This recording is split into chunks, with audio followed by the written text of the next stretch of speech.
ఇంట్లో అందరూ కూర్చొని వాళ్ళ స్కానింగ్స్ రిపోర్ట్ చూస్తూ చాలా హ్యాపీగా ఫీల్ అయిపోతారు. రామరాజు ఇంకా వేదవతి అయితే మాకు మనవడు పుడతాడు, మనవరాలు పుడుతుంది అని అప్పుడే కబుర్లు చెప్పుకుంటూ ఉంటారు. ఇంకో పక్కన ప్రేమ తన నగలు తాకట్టు పెట్టడానికి వెళ్తుంది.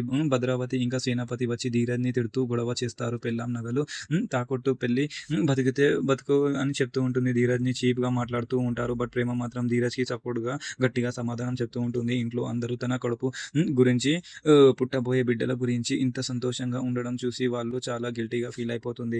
ఇంత మంచి కుటుంబానికి నేను ద్రోహం చేస్తున్నాను.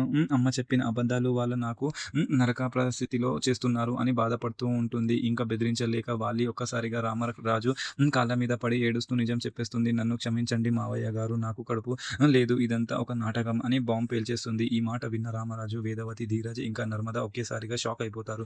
భాగ్యమ్మ చేసిన మోసం, డాక్టర్‌తో చెప్పించి అబద్ధాలు, ప్రెగ్నెన్సీ క్రియేట్ చేయించిన విషయం మొత్తం వాలి బయట పెట్టేస్తుంది. వాలి నిజం చెప్పేసి తన కాళ్ళ మీద పడింది అని తెలియంగానే భాగ్యమ్మ ఇంకా ఆనందరావుకి గుండెల్లో రాయి పడినట్టు అయిపోతుంది. ఇక మన ప్రాణాలు వాలి కాపురం రిస్క్‌లో ఉన్నాయి అని భయపడుతూ వెనక్కి పోతారు. మరి నెక్స్ట్ ఎపిసోడ్‌లో ఏం జరగబోతుందో అనేది